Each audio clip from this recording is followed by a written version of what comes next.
I am using this presentation as a reflection of my time working within the English department at a mixed comprehensive and how that has shaped my views towards inclusion. I had a temporary contract there as a maternity cover and worked mainly in the English department with some drama teaching.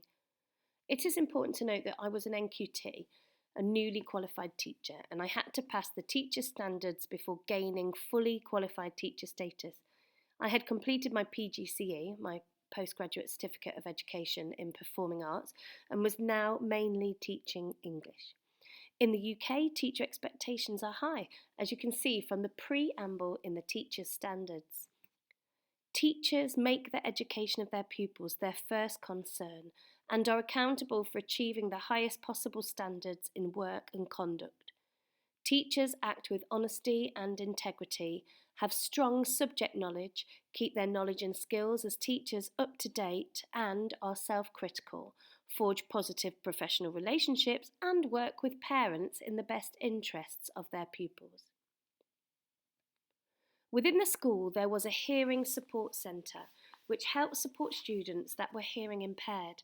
This is the terminology used at the time, about 6 or 7 years ago. Therefore, there was a higher ratio of hearing impaired students at this school than you might find in the usual secondary setting.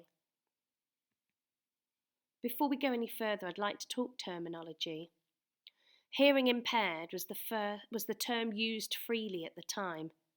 In an article in the International Journal of Inclusion in 2011, Jean T. Slobodobzian explains, the vocabulary used to describe people offers insight into the perception and values of those doing the describing. The term impaired upholds an oppressive attitude that has been thrust on the deaf community by the non-deaf majority. This kind of oppressive terminology suggests that the deaf community have something missing and cannot lead full, rich and complete lives. We know this is not true. Without being able to ask the students how they self-identify in the present, and from guidance from Slobodobzian's research, I will refer to these students as deaf from now on in this presentation.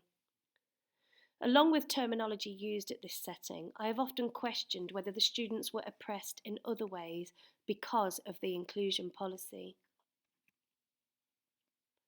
In this school, in this subject, English, they were organised into classes by ability. I had the responsibility of bottom set year 8. In my class there were only 13 pupils, of which at least 4 were deaf. 3 had a diagnosis of autism, and there was some SLCN, which is speech, language and communication needs, and behavioural problems. So out of this class of 13, at least 9 of the pupils had an educational healthcare plan. I had to try to adapt my teaching to respond to the strengths and needs of all pupils. There are a lot of needs in that room, and at times it felt impossible. They were in the middle of Key Stage 3 and working at early Key Stage 2 expectations. In this class we were reading the twits, and I had created a series of lessons attempting to differentiate for every pupil's needs. We had a series of lessons where pupils wrote sentences to describe what was in Mr. Twit's beard. Each student had a different target for their sentence according to their ability and needs, i.e. an alliteration or to use an adjective, etc. We created this beautiful display of Mr. Twit's beards with all of their sentences interwoven into it. The pupils were so proud to have their work displayed. A member of senior leadership was looking for good stories for the school newsletter, so they came into my classroom and photographed these students stood in front of their display. The students beamed. I had to fight to get that in the newsletter because the school didn't want to show off pupil work that was below average. But for these students, this was a massive achievement. Judging these students by national standards felt grossly unfair and immoral. The majority of the Key Stage 3 English curriculum was inaccessible for them. In her paper, Removing Barriers to Achievement, a Strategy for Inclusion or Exclusion, Christine Lloyd presents a critical analysis of the policy for inclusion. 11 years after the Green Paper, Excellence for All Children Meeting Special Educational Needs was published. Lloyd recognises the problems I faced in that classroom and states that the inclusion policy fails to recognise the complex and controversial nature of inclusion and blames the exclusivity of the curriculum. She explains that because of the inclusion policy, we are expecting students with SEN to conform or normalise, and that the DFE and the national curriculum do not allow for difference.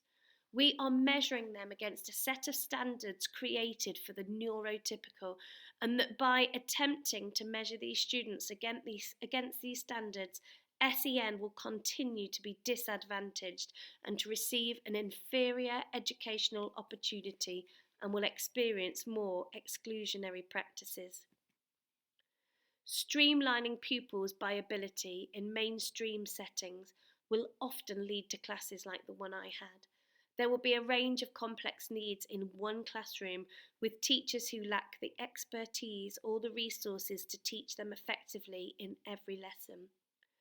Lloyd explains that for many pupils with SEN, the standards by which we measure mainstream education, the curriculum and the assessment processes are demoralising and add to their sense of failure. Therefore, the inclusion policy serves as an injustice to these young people, further holding them back and further adding to their oppression.